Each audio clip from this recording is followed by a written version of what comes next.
ఉస్మానియా విశ్వవిద్యాలయానికి చెందిన విద్యార్థిని అరుణ హత్య కేసులో ఎట్టకేలకు మిస్టరీ వీడింది. కేసులో ప్రధాన నిందితుడు శివకుమార్ను పూణేలో అదుపులోకి తీసుకున్నారు. దీనికి సంబంధించి మరిన్ని వివరాలు మా ప్రతినిధి నాగేశ్వరాచార్య అడిగి తెలుసుకుందాం. చారి, చెప్పండి, అరుణ హత్య కేసు నిందితుడు శివకుమార్ అరెస్టుకు సంబంధించి వివరాలేంటి?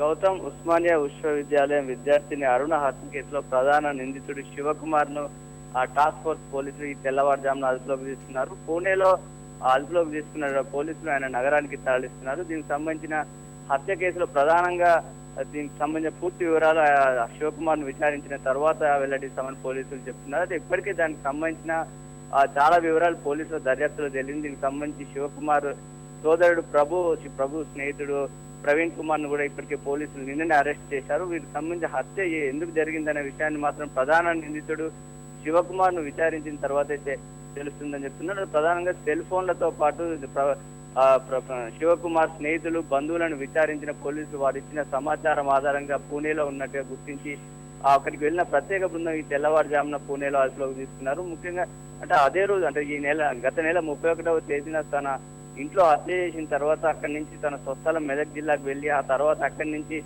తన సోదరుని అతని స్నేహితుని ప్రవీణ్ కుమార్ కూడా ఇక్కడ తీసుకొచ్చి శవాన్ని పూడ్చిపెట్టడానికి ప్రయత్నించినట్టుగా దర్యాప్తులో తేలింది. ఆ తర్వాత అంటే ఆ ప్రయత్నం విఫలం కావడంతో వెంటనే అక్కడి నుంచి వారందరినీ పంపించి తాను మాత్రం రైల్లో పూణేకి వెళ్ళినట్టుగా పోలీసులు గుర్తించారు. వీటన్నిటిని కూడా సెల్ ఫోన్ సిగ్నల్ అదేవిధంగా బంధువులను విచారించిన తర్వాత ఇవన్నిటిని నిర్ధారించుకున్న తర్వాత ప్రత్యేక బృందం అక్కడికి వెళ్ళిన తర్వాత ఈ తెల్లవారుజామున అదుపులోకి తీసుకున్నారు. ముఖ్యంగా హత్యకు సంబంధించి చూస్తున్నట్లయితే వారిద్దరి మధ్య చాలా కాలంగా చాలా సన్నిహితంగా ఉంటున్నారు. ఇద్దరు క్లాస్మేట్స్ కాబట్టి ఆ తర్వాత వారు అటు పెళ్లికి నిరాకరించడంతోనే ఆమెను హత్య చేసినట్టుగా ప్రాథమికంగా భావిస్తున్నారు. గౌతమ్, ధన్యవాదాలు చారి.